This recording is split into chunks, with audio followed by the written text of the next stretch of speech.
people kind of assert that homelessness is a big city problem, and I know you know it's not. So how do you kind of explain that to people?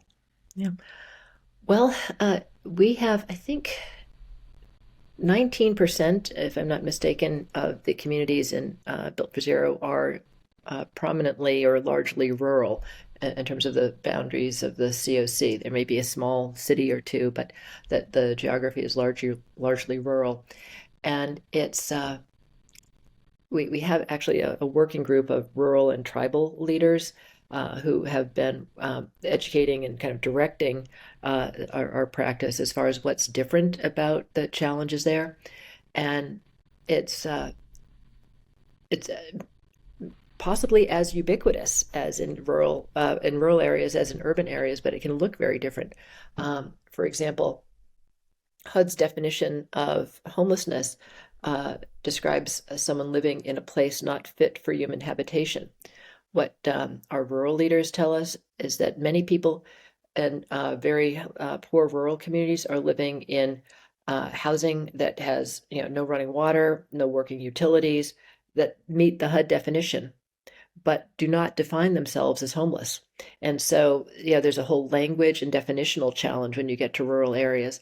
Also, and I have to, give a shout out to USDA, U.S. Department of Agriculture. They have no programs for those experiencing homelessness, but they have been very eager to figure out and working closely with us to figure out how their existing programs, how their tools could actually help fill gaps. And so, by way of illustrating, there's kind of a desire for a role and resources that can ameliorate this very prominent condition. But historically, counting rural homelessness, finding groups in more remote areas with the capacity to receive and deploy and account for federal funds. There are some really unique challenges that I'm just sketching out for you that have, I think, fallen through the cracks, and so we're very concerned that in these proof points that we're working toward, that we have several rural communities that we have invested heavily in working with to demonstrate how you activate other resources that are more present in these communities, faith communities, like the sheriff's office, who actually is in touch with folks who are living in more remote, hard to reach locations. And we have some tremendous examples. I'll just really point to Gulf Coast, Mississippi, several parts of their COC, heavily rural, Fremont, Colorado, and some other Colorado communities, Yamhill County, California. It's hard because even the transportation issues, the outreach coverage issues. You take anything in an urban area where things are more visible, but you see the the multiplied challenges of really accounting for everyone and reaching and supporting people in a much bigger geography with fewer resources. And that's what the rural and tribal communities are up against. Well, hopefully they get you even more supporters because they see it's a universal issue, Mhm. not one to just the cities. Dan Heath, the author who wrote Upstream, wrote about Built for Zero, and curious how he connected with you all, and talked about your all's problems. Well, we have known Dan for quite a few years now, and I believe the story is uh, when he had recently published Switch. He we sort of adopted it this was the 100,000 Homes campaign era, and one of our colleagues read it, and then we all like eagerly read it, and it's sort of like required reading at Community Solutions.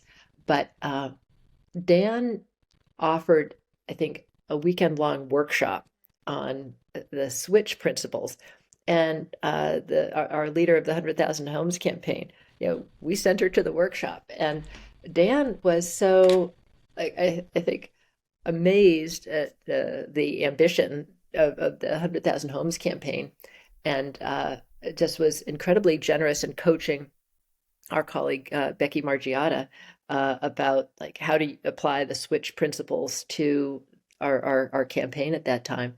That ever since he's just been, such a generous thought partner, and and has inspired a lot of our thinking as well. His almost all of his books have something to do with our work and the change management work that we're essentially, that's our business at some level. And I'll just also commend the Upstream, his book called Upstream, and the references there to the work of the Rockford, Illinois community. That's also one of our pace setters. But I think in another one of Dan's books, I think Decisive, he also refers to some of our decision-making practices we use when we have some major strategic choices to make. The FMEA process, failure modes and effects analysis process that the military pioneered to anticipate what could go wrong, and kind of sort of more of like a pre-mortem. And so Dan wrote about that practice in his book Decisive, I believe.